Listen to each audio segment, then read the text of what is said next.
Hello everyone. आज मैं आप लोगों के साथ पॉइंट म्यूटेशन के बारे में डिस्कस करूंगी। So before going to discuss the point mutation, friends, पहले हम ये समझेंगे कि म्यूटेशन क्या होता है, ठीक है। और इस डिस्कशन के पहले मैं आप लोगों को बता दूं कि ये टॉपिक क्लास 12th बायोलॉजी के चैप्टर 5 का है, जिसका नाम है molecular basis of inheritance. Friends, ये यूनिट सेकंड है 12th बायोलॉजी की, जो कि अपने आप में बहुत ही स्कोरिंग यूनिट है। लेकिन इस चैप्टर में बच्चे यूजुअली समझ नहीं पाते हैं कि हर एक टॉपिक एक दूसरे को इंटर रिलेट कर रहा है, इंटीग्रेट कर रहा है। इस चैप्टर के शुरुआत से लेके अंत तक जितना भी टॉपिक हम डिस्कस करते हैं, वो सारे टॉपिक आपके एक दूसरे से इंटीग्रेटेड होते हैं। तो इसी टॉपिक में जब हम डीएनए के बारे में पढ़ते हैं, तो उसके बाद डीएनए स्ट्रक्चर आता है, फिर फंक्शन आता है। उसके बाद फिर हम देखते हैं कि जब प्रोटीन सिंथेसिस मैकेनिज़्म का डिस्कशन शुरू होता है, तो वहीं पे एक टॉपिक आता है म्यूटेशन के बारे में, और इसमें एक छोटा सा पार्ट जस्ट कवर किया गया है, जिसको हम यहाँ पे पॉइंट म्यूटेशन के तौर पे समझते हैं, ठीक है। तो फ्रेंड्स, पॉइंट म्यूटेशन को समझने के लिए हमें सबसे पहले म्यूटेशन को समझना होगा। तो म्यूटेशन है क्या चीज़, उसके लिए मैं आप लोगों को यहाँ बताऊँगी कि म्यूटेशन होता कैसे है। म्यूटेशन एक्चुअली में ये एक डीएनए सीक्वेंस में होने वाली एक एरर है, जो हम इसको ऐसे डिफाइन कर सकते हैं कि mutation is the result of wrong nucleotide sequence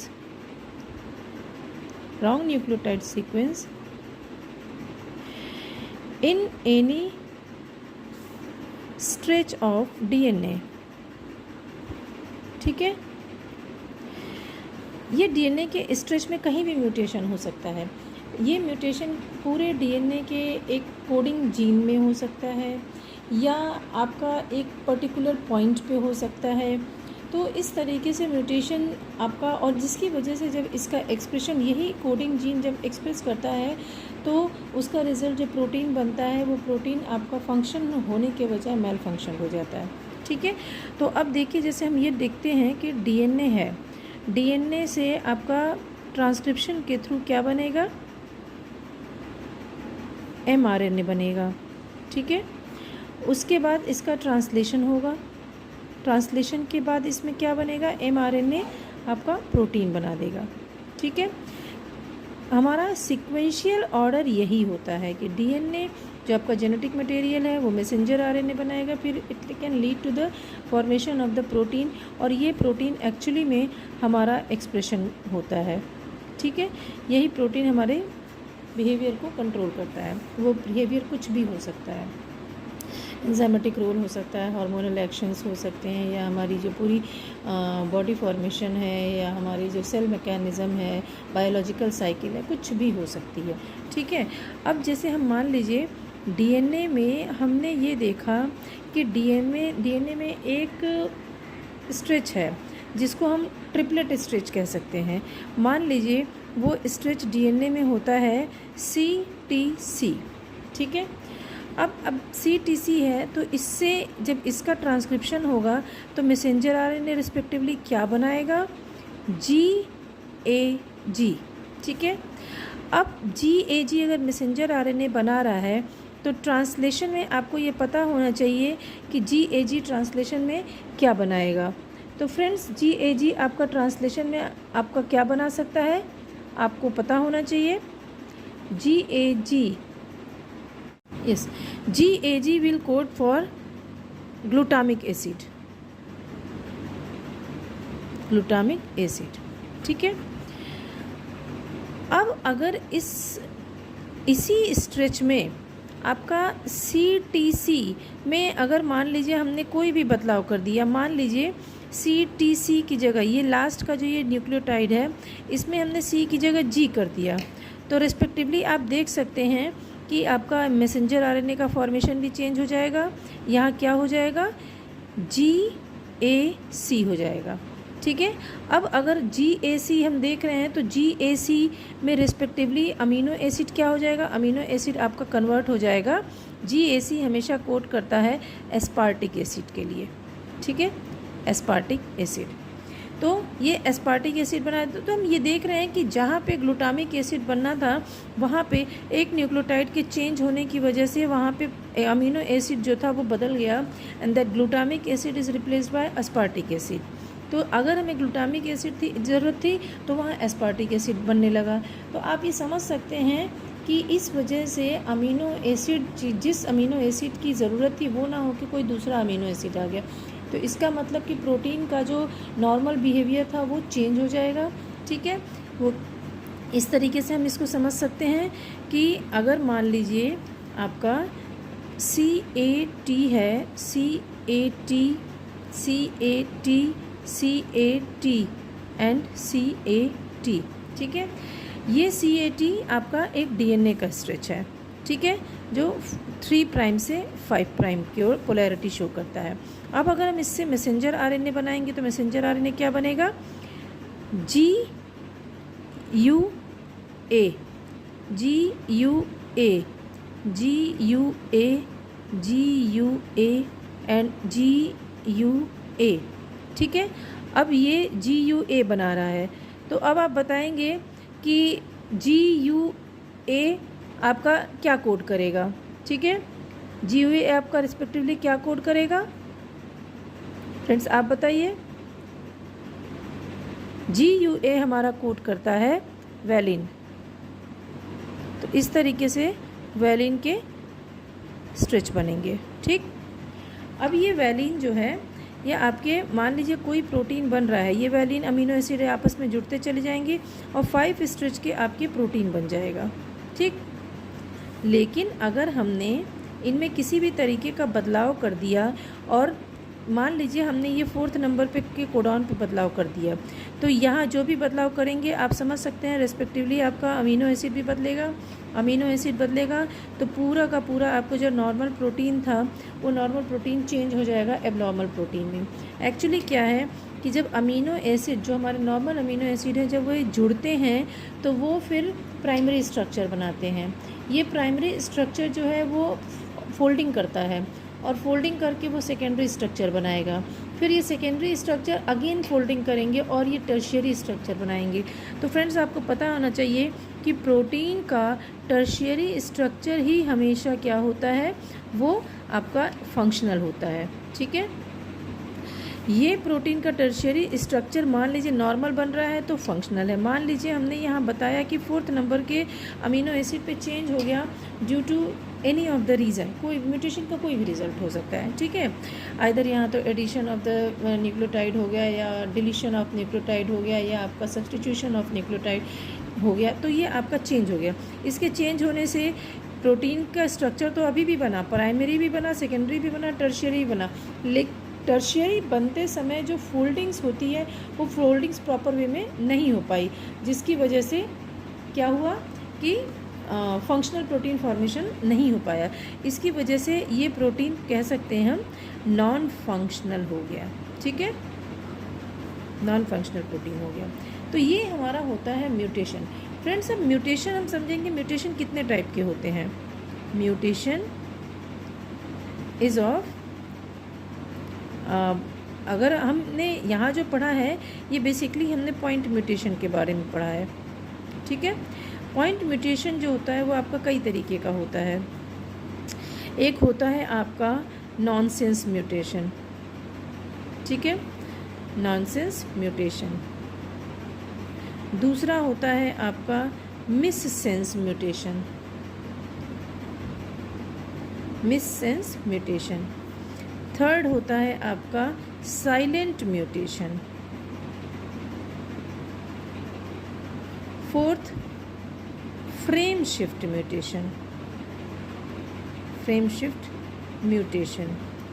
friends इन सभी म्यूटेशन में हम देखेंगे कि फ्रेम शिफ्ट म्यूटेशन जो होता है ये आपका सिग्निफिकेंटली बहुत ही ग्रेट रोल परफॉर्म करता है किसी भी प्रोटीन के मेल फंक्शन ढूंढने में। रेस्ट ऑफ द म्यूटेशन आपका इतना सिग्निफिकेंट इम्पैक्ट नहीं डालते हैं जितना ज़्यादा आपका फ्रेम शिफ्ट म्यूटेशन जाता है। तो फ्रेंड्स, अब मैं आपको इन सारे म्यूटेशंस के बारे में थोड़ा सा ब्रीफिंग करूँगी। तो अब मैं आपको अपने नेक्स्ट वीडियो में मिलती हूँ, ठीक है। सो फ्रेंड्स, अब मैं आपको यहाँ पे म्यूटेशन के टाइप्स के बारे में थोड़ा डिस्कस करूँगी। तो पहला टाइप है हमारा नॉनसेंस म्यूटेशन। नॉनसेंस म्यूटेशन, ठीक है। नॉनसेंस म्यूटेशन का मतलब क्या है? नॉनसेंस म्यूटेशन को समझने के लिए हमें स्पेशल एक कोडॉन के सीक्वेंस को लेना होगा, ठीक है। कोडॉन का सीक्वेंस बेसिकली क्या है? ये हमारा, मान लीजिए हमने कहा कि ये एक UAU है सीक्वेंस, ठीक है। सॉरी, यहाँ UAU नहीं लेंगे, यहाँ हम लेंगे UU लेंगे, ठीक। मान लीजिए हमने इसको अगेन रिपीट किया UU, फिर हमने ले लिया GW, ठीक। फिर हमने ले लिया UAU, ठीक है। ये हमारे पास 4 अमीनो एसिड के लिए कोडॉन का एक सीक्वेंस है, ठीक है। मान लीजिए ये आपका यहाँ ये अमीनो एसिड कौन सा बना रहा है? ये अमीनो एसिड अगर आपका बना रहा है फिनाइल एलेनिन, ठीक है। ठीक इसी तरीके से ये अगेन सेम चीज़ बनाएगा, फिनाइल एलेनिन। देन GUU आपका ये क्या बना रहा है? ये वैलिन बना रहा है, ठीक है। और UAU आपका क्या बना रहा है? टायरोसिन बना रहा है, ठीक। फ्रेंड्स, अगर हमने इस 4th नंबर पे जाके इसके कोडॉन में कुछ चेंजेस कर दिए, ठीक है। मान लीजिए ये हमारा कोडॉन का चेंज हो जाएगा। लेट्स सपोज हमने इसको एज इट इज़ हमने उतार दिया, UUU, UUU, GW, and then यहाँ हमने इसमें एक पॉइंट म्यूटेशन में बदलाव क्या किया कि इसके 3rd न्यूक्लियोटाइड पे हमने कुछ बदलाव कर दिया। हमने UA और U की जगह, इस U की जगह हमने A ला दिया, ठीक है। अब आप देख सकते हैं ये जो भी प्रोटीन बन रहा था, ठीक, ये 4 अमीनो एसिड का रेस्पेक्टिव प्रोटीन बन रहा था एंड सो ऑन। आप समझ सकते हैं कि नंबर ऑफ़ प्रोटीन्स जितने भी, नंबर ऑफ़ अमीनो एसिड्स जितने भी हो जाएं, ठीक है। हमने क्या किया? हमने इन कोडॉन के स्ट्रेच में 4थे नंबर पे हमने क्या किया? एक न्यूक्लियोटाइड का चेंज किया। इसके चेंज होने की वजह से यहाँ पे क्या हो गया? ये अगेन आपका फिनाइल एलेनिन ही बनाएगा, ये भी आपका फिनाइल एलेनिन बनाएगा, ये भी आपका फिनाइल एलेनिन बनाएगा, लेकिन UAA है। UAA को ट्रांसफ़र RNA हमेशा एक स्टॉप कोडॉन की तरह रीड करता है। तो स्टॉप कोडॉन वो साइट ऑफ मैसेंजर RNA होता है जहाँ पे ट्रांसलेशन जो है वो टर्मिनेट कर जाता है, ठीक है। ट्रांसलेशन हमारा यहाँ क्या होगा? टर्मिनेट करेगा। तो अब हमारा जो रेस्पेक्टिव प्रोटीन जो हमारा इनिशियल केस में 4 अमीनो एसिड का बन रहा था, लेटर केस में ये 3 अमीनो एसिड का बन जाएगा, ठीक। तो आप देख सकते हैं कि बदलाव आ गया, ठीक है। और ये बदलाव कहाँ आया? 4थे नंबर के कोडॉन के आखिरी न्यूक्लियोटाइड में आया। और इस तरीके का म्यूटेशन होने की वजह से हमारा अगेन हम कह सकते हैं प्रोटीन जो था वो हमारा मेल फंक्शन हो गया, ठीक है। तो ये आपका एग्जाम्पल नॉनसेंस म्यूटेशन का। तो आप समझ सकते हैं नॉनसेंस मतलब जहाँ एक कोडॉन का सेंस बिगड़ जाए और जिसकी वजह से आपका प्रोटीन भी डिस्टर्ब हो जाता है। तो प्रोटीन का जो एक्चुअली में सेंस था वो सेंस बिगड़ गया, ठीक है। तो this was the result of nonsense mutation. दूसरा मैं आपको बताऊंगी miss sense mutation. Miss sense mutation भी आपका बेसिकली हम कह सकते हैं कि पॉइंट म्यूटेशन का ही एग्जाम्पल होता है। मिस सेंस म्यूटेशन में आप क्या करेंगे? देखिए, जैसे मैं अगेन आपको ये समझाने के लिए एक एग्ज़ाम्पल लूँगी। उस एग्ज़ाम्पल में लेट्स सपोज़ हमने ले लिया अगेन हमने सेम ले लिया CAT कैट। हमने कैट को ही 5 to 6 टाइम्स लिख लिया, ठीक है। CAT कैट, ठीक है। अब ये कैट आपका क्या रीड करेगा? ये आपका मैसेंजर RNA में क्या बनाएगा? आपका GUA G U A, G U A A A A, ठीक है। रेस्पेक्टिवली ट्रांसलेशन जब होगा तो ये अमीनो एसिड क्या बनाएगा, जी यू ए आपका क्या अमीनो एसिड बनाता है, आपको पता होना चाहिए। जी यू ए बनाता है वैलिन, ठीक है। तो ये वैलिन, ये हमारा रिस्पेक्टिवली वैलिन अमीनो एसिड बनाएगा, ठीक है। ठीक है, ये हमारा नॉर्मल प्रोटीन बन रहा है जो कि स्ट्रेच ऑफ अमीनो एसिड है, long stretch of amino, long stretch of amino acid, ठीक है। अब अगर मान लीजिए हमने क्या किया कि इस पॉइंट पे यानी नंबर 4 के कोडॉन पे टी को हमने बदल दिया, ठीक है। आप देख रहे हैं कि हमने सिर्फ एक न्यूक्लियोटाइड को बदला है, ठीक है। अब हम किससे बदलेंगे, if we will replace it with the C again, ठीक है। हमने सी से बदल दिया तो रेस्पेक्टिवली हमारा मैसेंजर आरएनए पे भी बदलाव आएगा, मैसेंजर आरएनए के कोडॉन पे भी बदलाव हमारा चौथे नंबर पे। आप देख रहे हैं ये 4th नंबर का कोडॉन है तो यहाँ भी चेंजेस 4th नंबर पे भी होगा। तो अकॉर्डिंगली प्रोटीन में भी आपका बदलाव किस नंबर पे आएगा, चौथे नंबर पे ही आएगा, ठीक है। अब चौथे नंबर पे बदलाव होने की वजह से मान लीजिए यहाँ जी यू ए है, हमने टी को रिप्लेस कर दिया सी से, तो सी ए सी के अगेंस्ट में क्या बन जाएगा, जी यू जी बन जाएगा, ठीक है। तो हमने जी यू जी बना दिया। अब जब जी यू जी बना दिया तो जी यू जी किसको कोड करता है, जी यू, अच्छा सॉरी, अगर हमने यहाँ सी ना करके, हमने यहाँ सी ना करके अगर हम यहाँ पे ये कह सकते हैं कि, अच्छा फ्रेंड्स यहाँ पे थोड़ा सा मैं करेक्शन करूँगी। मान लीजिए हमने यहाँ टी ना करके हमने इस बीच वाले न्यूक्लियोटाइड में बदलाव किया, ठीक है। बीच वाले न्यूक्लियोटाइड में अगर हम बदलाव करके ए की जगह सी कर दिए, ठीक है, ए की जगह अगर हमने सी कर दिया तो रिस्पेक्टिवली यहाँ पे क्या बदलाव आ जाएगा, यहाँ पे उस हिसाब से बदलाव आएगा। आपका यू की बजाय ये आपका सी था तो सी जी सी ए हो जाएगा, ठीक है, जी सी ए। तो जी सी ए आपका उस हिसाब से अमीनो एसिड भी बदल देगा, तो अमीनो एसिड आपका जी सी ए उस हिसाब से क्या हो जाएगा, ये आपका एलेनिन को कोड करेगा, ठीक। तो अब आप देख सकते हैं कि अब आपका जो सीक्वेंशियल अमीनो एसिड बना वो क्या बना, वैलिन वैलिन वैलिन, और यहाँ वैलिन ना बन के alanine, then again valine, then again valine. तो यहाँ पे चेंज होने की वजह से आपका फिर प्रोटीन स्ट्रक्चर बिगड़ गया।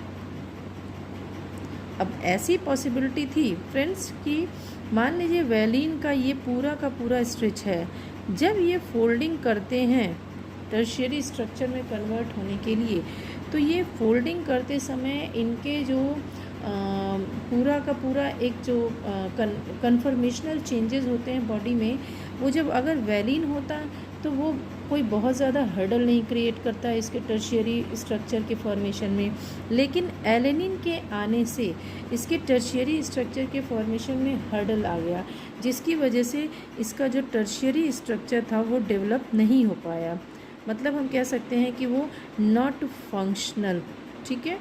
तो इस वजह से हमारा सेंस जो था वो मिस हो गया, जो होना था वो नहीं हुआ, रिस्पेक्टिवली हमारा कुछ और बन के चला गया, ठीक है। तो ये हमारा मिस सेंस म्यूटेशन का एग्जाम्पल है। अब मैं इसके बाद आप लोगों को बताऊंगी साइलेंट म्यूटेशन क्या होता है। थर्ड इज़ हमारा साइलेंट म्यूटेशन, ठीक है। साइलेंट म्यूटेशन फ्रेंड्स एक्चुअली में वो फॉर्म ऑफ म्यूटेशन होता है जिसमें आपने कोडॉन में न्यूक्लियोटाइड का सीक्वेंस तो बदला किसी एक पॉइंट पे, लेकिन उससे उसके कोडिंग फॉर्मेशन पे कोई फ़र्क नहीं पड़ा, ठीक है। जैसे आप देख सकते हैं, मान लीजिए अगेन मैं आपको फिर एग्जांपल से समझाऊंगी कि लेट्स सपोज मान लीजिए जी यू यू है, ठीक है। जी यू यू का पूरा एक लॉन्ग स्ट्रेच है, G U U, then G U U, G U U, G U U, ठीक है। अब लेट्स सपोज मान लीजिए कि GUU अगर है तो ये आपका क्या क्या अमीनो एसिड बनाएगा, ये अमीनो एसिड बताएगा आपका valine, valine, valine, valine and valine. ठीक है, मान लीजिए हमने इसके थर्ड के नंबर के कोडॉन के सीक्वेंस पे हमने क्या किया, U को रिप्लेस कर दिया, किससे रिप्लेस कर दिया, C से। ठीक है, अब अगर हमने इसको C से रिप्लेस कर दिया तो अकॉर्डिंगली ये किसको, किस अमीनो एसिड को कोड करने लगेगा, ये GUC अगर आप देखेंगे जेनेटिक कोड डिक्शनरी में तो GUC भी आपका किसको कोड करता है, वैलिन को ही कोड करता है।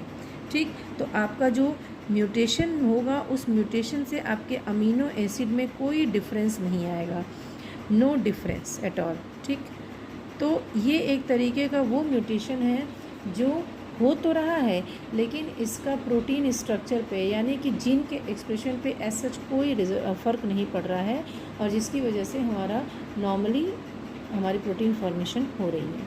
ठीक है, तो this is all about silent mutation.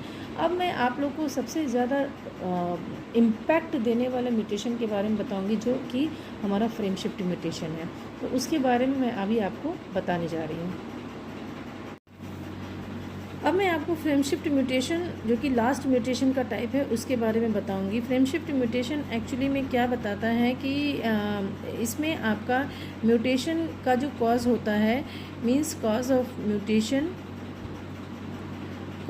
Mutation can lead to disturb the frame of code. ठीक है, so as also the frame of amino acid sequence. ठीक, it can be of two types, ये आपका दो तरीके से होता है। पहला होता है आपका deletion of nucleotide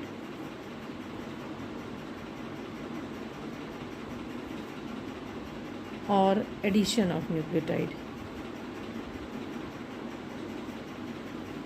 addition of nucleotide.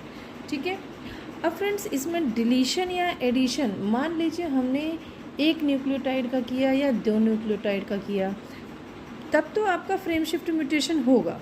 ठीक है, यानी आपका फ्रेम पूरा का पूरा बदल जाएगा। लेकिन जैसे ही आपका 3 न्यूक्लियोटाइड का डिलीशन या एडिशन हो गया, बैक टू बैक आपके 3 न्यूक्लियोटाइड अगर डिलीट हो गए एक साथ या ऐड हो गए एक साथ, तो उससे कई बार हमारे फ्रेम के सीक्वेंस पे कोई बहुत ज़्यादा फ़र्क नहीं पड़ता है। ये मैं आपको ऐसे समझाऊंगी कि मान लीजिए, देखिए जैसे हमने एक सीक्वेंस बनाया as for example RAM, ram. ठीक है, has, HAS, has, RED, red, CAP, cap. ठीक है, NCERT में ये दिया भी हुआ है तो इजी टू अंडरस्टैंड है। राम हैज़ रेड कैप, इससे पूरा एक सेंसिबल स्टेटमेंट बन रहा है कि राम के पास एक रेड कैप है। ठीक है, मान लीजिए हमने यहाँ से डिलीट कर दिया राम एज इट इज़। ठीक है, हैज़ एज इट इज़, हमने R डिलीट कर दिया। ठीक है, तो क्या बना सेंस, EDC। ठीक है, ये सेंस बिगड़ गया, AP एंड सो ऑन। ठीक है, यहाँ से आपने देखा थर्ड नंबर से ही हमारा पूरा फ्रेम क्या हो गया, वो डिस्टर्ब हो गया, फ्रेम डिस्टर्ब।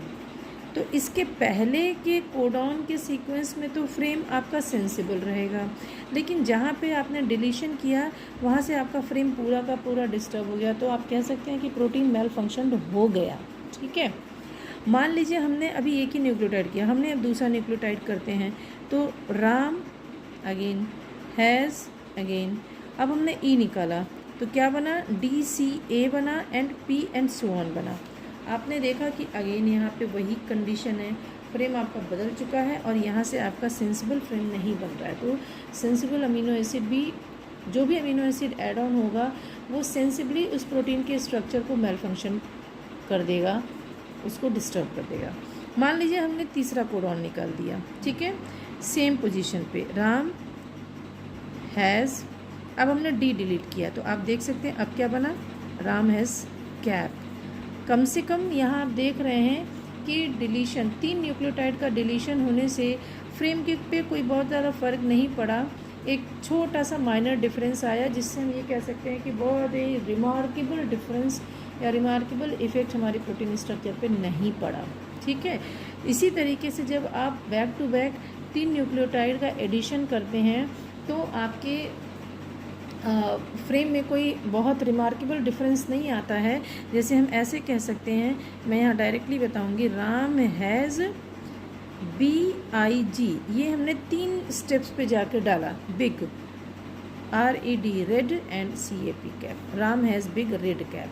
तो ये डालने से हमने क्या देखा, फ्रेम में कुछ एडिशन तो हुआ तो वो, लेकिन ये एडिशन सेंसिबल प्रोटीन फॉर्मेशन को रिस्पॉन्सिबल कर रहा है। ठीक है, तो friends this is all about mutation and their type. I hope आप लोगों को मेरा वीडियो पसंद आया होगा, और अगर आपको ये पसंद आया, आपको क्वाइट अंडरस्टैंडेबल लगा, तो फ्रेंड्स प्लीज़ मेरी वीडियो को लाइक करें, सब्सक्राइब करें और शेयर करें।